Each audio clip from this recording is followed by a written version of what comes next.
People always say that living alone can mess with your mind. At first, I didn't believe that. I liked my solitude. But I guess isolation does strange things to you. After I moved into my new apartment, I started noticing something odd. It was the mirror in the bathroom. Whenever I'd walk by it, I felt like someone was watching me. Not just my reflection, but like there was someone else in the room. At first, I chalked it up to stress. Long work hours, lack of sleep, city noise. But then I started realizing my reflection didn't always move at the same time I did. Sometimes I'd turn my head, and it would take a split second longer to follow. I started avoiding mirrors altogether, but it didn't stop there. At night, I'd wake up feeling like there was someone standing at the edge of my bed, staring at me.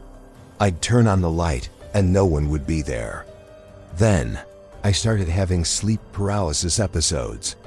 I'd wake up completely unable to move while I could feel a pressure on my chest, like someone was leaning on me, suffocating me. Once, I swore I saw someone standing by the bathroom door in the dark, just out of focus. When I told my friends, they laughed it off. "You're just stressed. You're overthinking." But the last straw was when I woke up one morning with faint bruises around my neck. No explanation, no memory. Just those dark marks. I called my landlord and broke my lease the next day.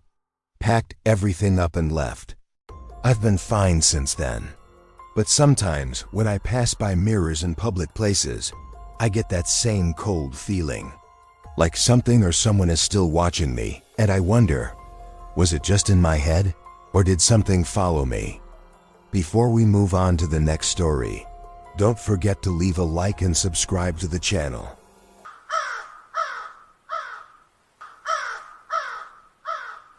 When my husband and I bought that old house, we knew it needed work.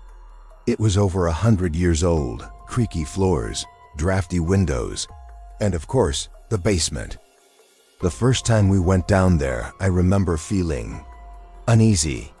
The walls were unfinished, the air was musty. In the middle of the room, for some reason, there was an old wooden chair bolted to the floor, with leather straps on the arms. I thought it was some kind of sick joke or an old workshop tool. But then, strange things started happening. At night, I'd hear what sounded like whispers coming from the basement. Soft, barely audible, like someone saying, "Let me go." At first, I thought it was the wind through the vents or animals outside, but it kept happening every night. Always around 3 a.m. One night, I finally told my husband. He laughed. Sighed I was imagining things, but I knew what I heard. So one night, I went down there myself, just to prove it was nothing. But as soon as I stepped on the basement floor, the air felt heavier. And that chair, it was like it was waiting for something. Then I heard it, clear as day, right next to my ear. "Now, you're mine," I freaked out. Ran upstairs, locked the basement door, and refused to go down there again. We ended up selling the house a few months later. Years later, I learned that the house once belonged to a man who ran a kind of makeshift psychiatric clinic in the basement, tying people to that chair, claiming to cure them. Some of them were never seen again.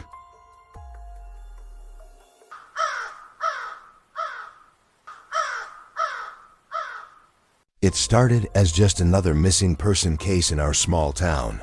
A woman didn't show up for work. Then, a family was reported missing. Soon, it became a pattern. No signs of forced entry. No struggle. No evidence left behind. Except for one thing. At every scene, the police found a note. Just a simple piece of paper with the words, "He is among you." As a local journalist, I was assigned to cover the story. At first, I thought it was just hysteria. People disappear all the time, right? But as I dug deeper, I found something disturbing. I got access to security footage from one of the homes where a family vanished. And in the footage, there was this man. just standing in the corner of the living room, not moving, not hiding, just standing there, watching the family as they went about their night, completely oblivious. It chilled me to the bone. But it got worse. In every disappearance after that, the same man showed up in the footage, always in the corner, always staring, always unnoticed. And then I checked my own home security feed. And there he was, standing in the corner of my living room, watching me as I cooked dinner, as I watched TV, as I slept. I called the police. They came, searched the place, found nothing. But they couldn't explain the footage. Since then, I haven't stayed in the same place for more than a week, always looking over my shoulder. Because the scariest part? The last note left behind at the most recent disappearance. It wasn't addressed to the police. It was addressed to me. He is with you. If these stories gave you chills, leave a like. It really helps the channel. And don't forget to subscribe and turn on notifications for more realistic horror and psychological stories. Thanks for watching. Stay safe and see you in the next one.